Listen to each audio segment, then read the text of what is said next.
It's not the most elegant thing in the world. It's not the best look I've ever had. It'll get better, but this is what I got to work with right now, I guess.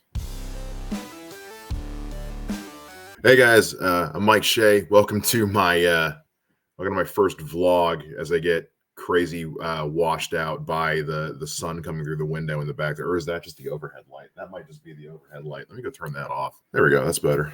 Welcome to my first vlog of 2024. I'm gonna try to do these pretty regularly, but I thought it would be a good idea to just open up the new year with letting everybody know where I'm at and what's going on with me. I want to post more stuff on my YouTube channel. Just not doing a lot of comedy right now for reasons I'm about to get into. So if you're watching this, thank you, and buckle up. We got a lot to get through.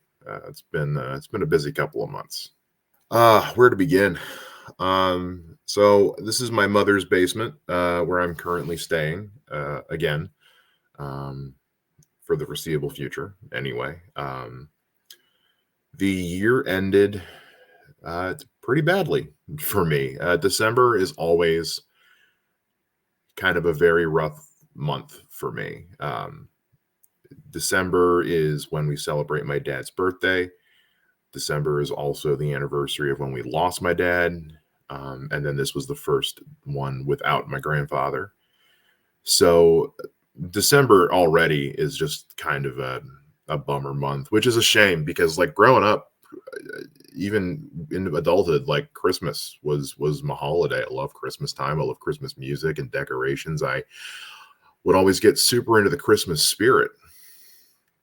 It's definitely been harder to do that in the time since dad passed, and but this year in particular was especially rough. I actually probably didn't have as much time to sit and think about dad and grandpa as I wanted to because I had my own stuff going on. I had already planned on taking the month of December off in 2023. I usually like to take December off. It's just a good month. I usually go so hard January through November that usually once it gets to be the holidays, I'm ready for a break so I don't burn out. So I was already planning on taking the month of December off, but that started a lot sooner than I planned on. Back in October, I started having some GI issues. Was dry heaving a lot, especially in the mornings. I was nauseous and dealing with stomach cramps and some other issues I won't go into to keep it as not as to keep it as little TMI as possible. So I was already cutting back on how much I was going out. Started going to the doctor. Was getting seen. They weren't super sure. Went and saw a GI specialist, and he told me, well, you've got a lot going on right now. You've got a lot of stress going on. It's a tough emotional time for you. You're dealing with financial issues. You're dealing with, your house and all that. And I don't want to put too much on you right now in case it's just going to stress you out more and make it worse. So let's try and mitigate the symptoms before we try and tackle the main issue so that at least we can get you to where you can, function day to day, because I could barely function. So he gave me some really strong nausea stuff and some stuff to kind of help with the other issues I was having. And it worked for a couple of weeks. And then the week before Thanksgiving, Monday, December 18th, I woke up with truly the most incredible stomach cramps, abdomen pain I've ever experienced in my life. I mean, I couldn't function. I couldn't move. I could barely walk. So I called my mom and had her come take me to the emergency room. And she did. And for those who don't know, I hate hospitals. I hate doctors' offices. They're just, I don't know. I don't know what it is. I don't have a whole lot of reasoning to it. Nowadays, it's more of a, well, I don't want to go to the hospital at Christmas time because dad did that and then he didn't come home. So there's a little bit of that in the back of my head. But I don't know. They make me uncomfortable. They stress me out. And that's not their fault. They're there to take care of people and get them well. They're not there to be a hotel. It's not anything to do with them. It's a me thing. But while we were there, they gave me some stuff to kind of help with the pain and calm me down and kind of get me ready to where I could be. I was going to get a CT scan. So while I was there, mom was there with me. And then once they kind of left me alone for an hour, I had an absolute complete breakdown in the hospital room. I was crying. I didn't want to be there. I had a complete and absolute panic attack because just everything came crashing to a head with this. My mom was able to calm me down as best she could. My mom is such a trooper. She puts up with so much from me. Man, she really does. Did a CT scan and all that jazz, and doc came back and said, "Well, looks like you got diverticulitis." I have 5 friends with diverticulitis, so I'm like, "What the hell?" And my doc, bless him, first thing he said was, "Don't worry, it's not contagious. It's just everyone just seems to have it." Great, cool. And just to spare everyone kind of the ugly details, he's like, basically, we don't, medical science on diverticulitis is not where it needs to be. We got to a point in history where we thought we figured it out, so we stopped looking into it, and now we realize we don't know shit. And so, best of luck. No, they were nicer about it than that. They gave me some antibiotics and some stronger stuff for the nausea.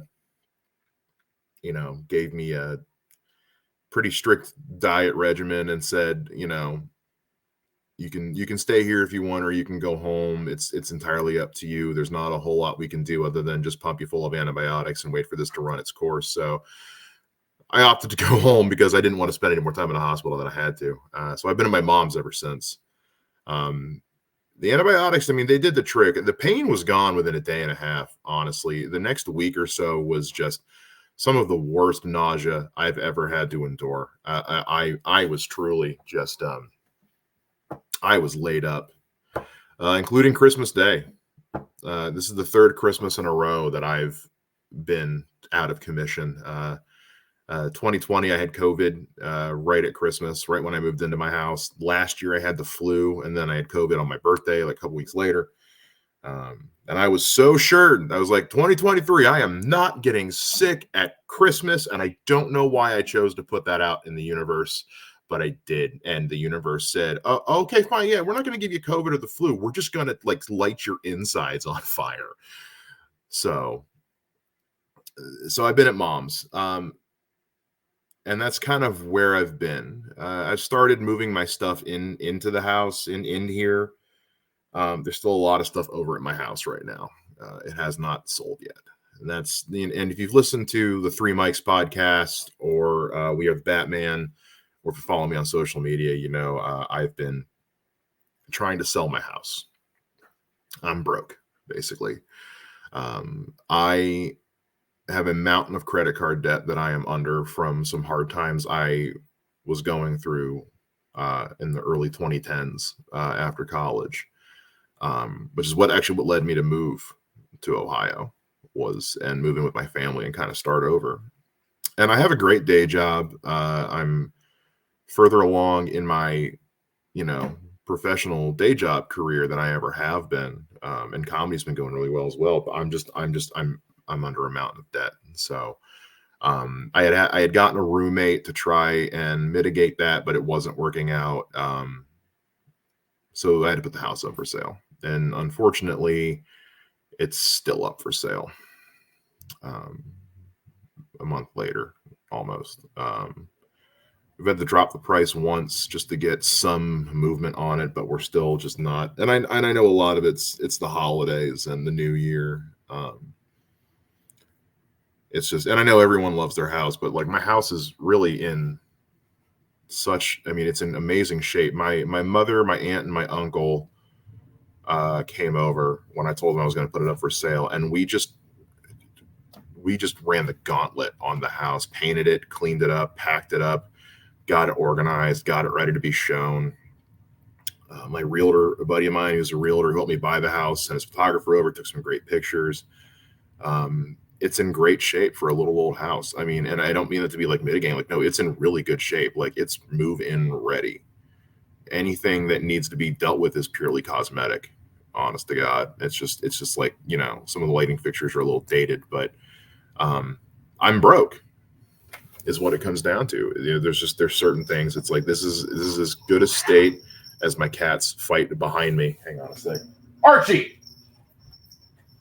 It's just, yeah, it's not getting the traction I was hoping for. And here at the end of December, I paid my bills out of my paycheck, and it left me with about $25 in the bank. So it's kind of where I'm at right now. That's why I haven't been. I'm dying to get back on stage and do comedy again. But it's one of those, like, I barely even trust myself. Like, I haven't been to the office in weeks. The week that I went to the hospital, I was out all week. And then in the time since Christmas, I've been back working remotely.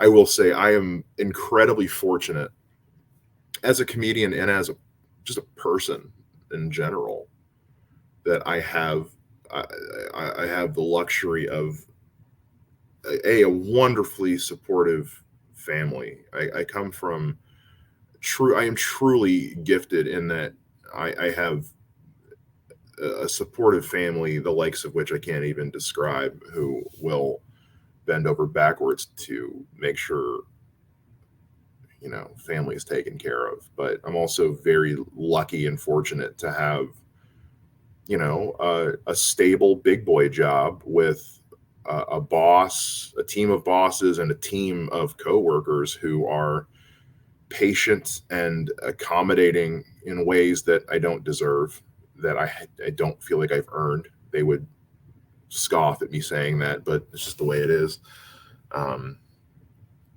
That allows me to work from home without having to worry about burning sick time. Granted, I have sick time to burn. I never take a sick day because I can work from home. Why would I? Just tough it out. But they've been, my boss and everyone have been incredibly accommodating and in just being patient with me and letting me sort this out. So I know that I really hit the jackpot there because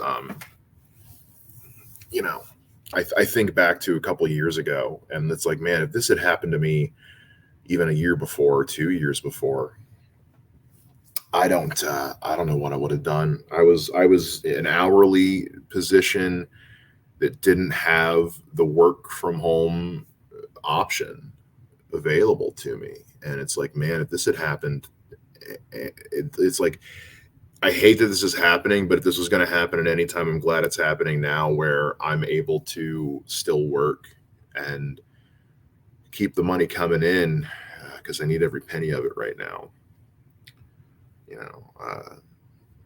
So I want to get back up and perform. It's one of those, I have stuff set. Like, obviously we've got the 3 mics are going to be at Bricky's for the World Record Festival, and then I'm doing a solo set the next day as well after that, and I got that to look forward to.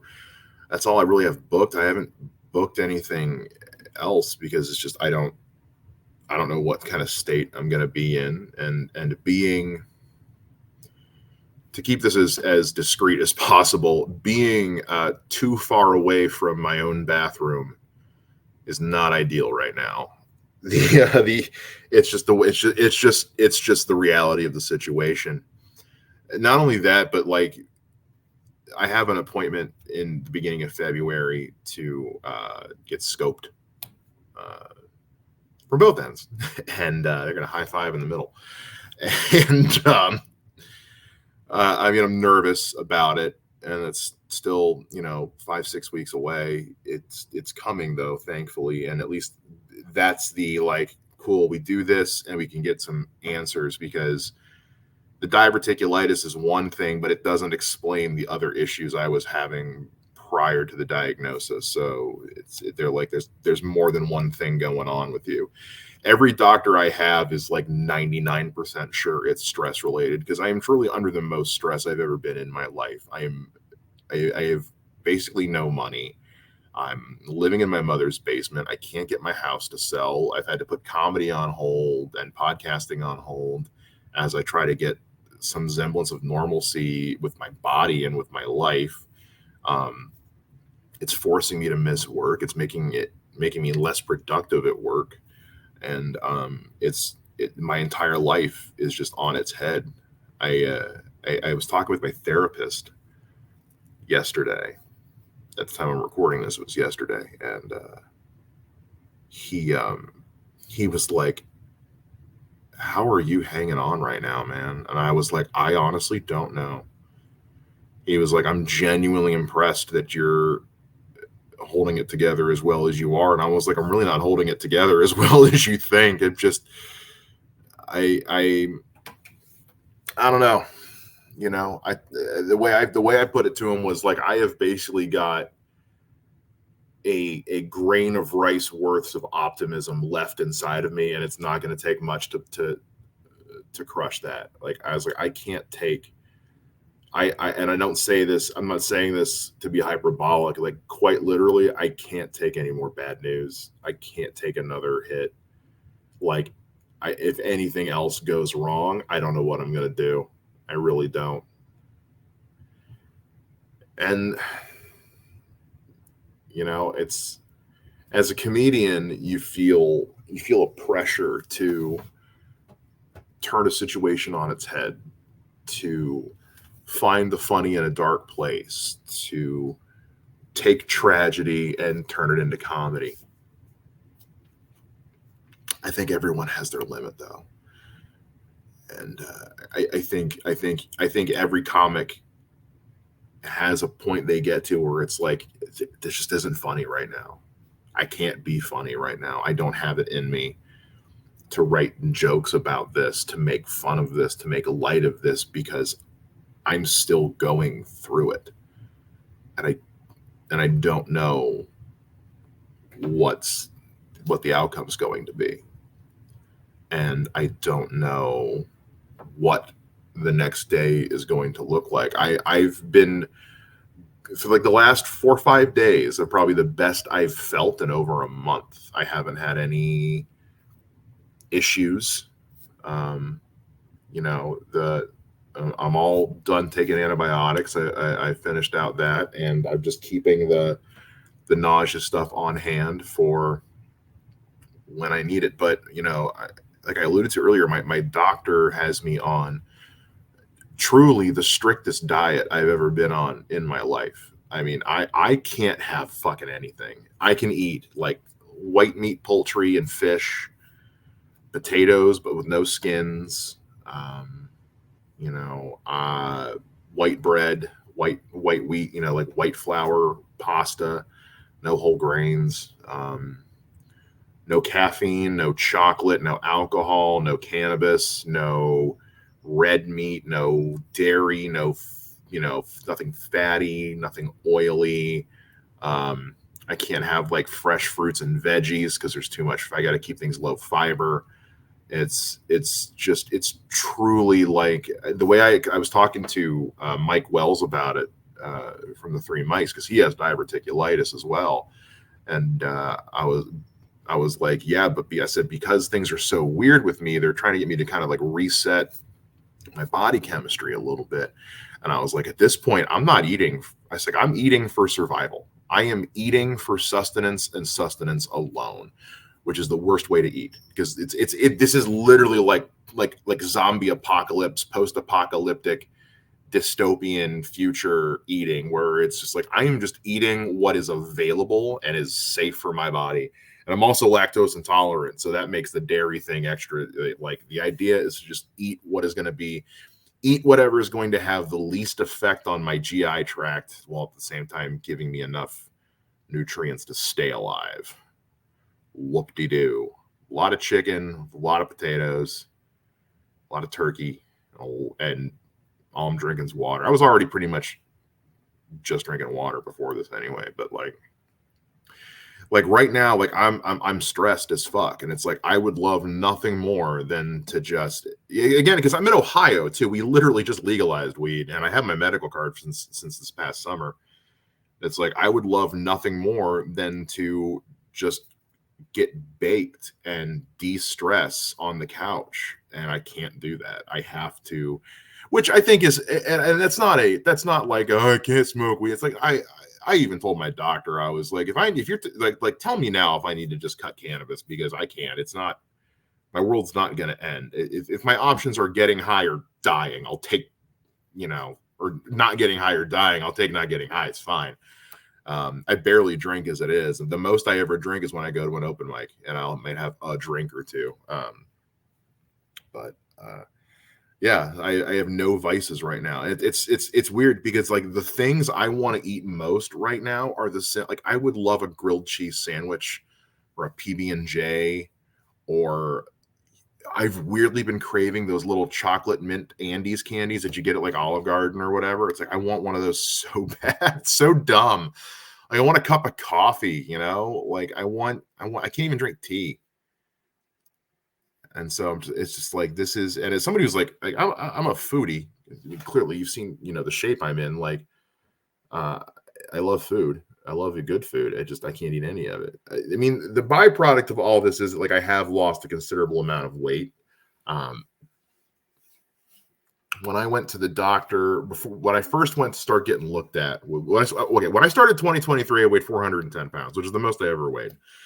And it was slow going there for a bit. By the time I got to October, I was down to 380. Not a lot of progress, but it was there. But that was when I started going to the doctor, when I was having the GI issues.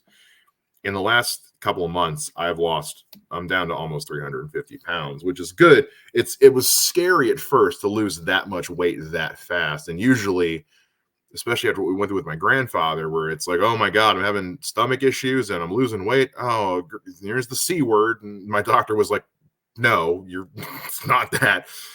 You're not eating, and you're not keeping anything in very long. You're going to lose a shitload of weight, especially because now I'm cutting out most things. Like, I've cut out all unhealthy things and a lot of healthy things too. Like, I'm very limited in what I can have. So, which is good because I need to lose the weight to even have the procedure done to begin with. So I've still got like 5 weeks of this, of just trying to get, it's not going to be a problem. It's going to happen. But this is my life now. This is my life at this moment. And yeah, things feel bleak. Things feel bleak. Things feel hopeless. Things feel out of whack in a way that's like, I know there's an end to this. I know there's an end game. I know that this sentence has a period. I know that this chapter is going to come to a close. I know that the house is eventually going to sell. I know that eventually we're going to figure out what's going on with me, and eventually we're going to fix it. I would just like it to be sooner rather than later, because at this point it's been 3 months, going on 4. And that's, it's a third of a year. And it's just a lot.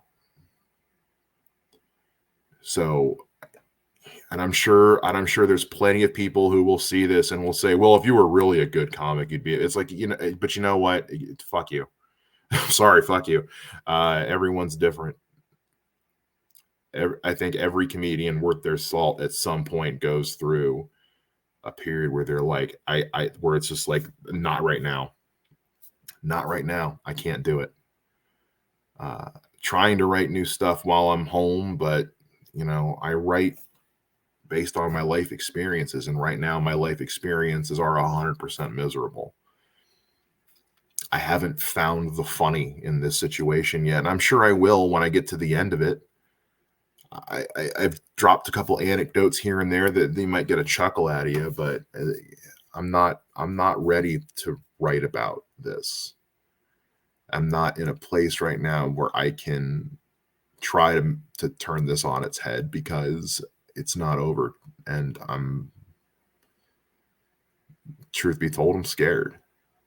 I'm very scared. I don't know what's going to happen one day to the next. And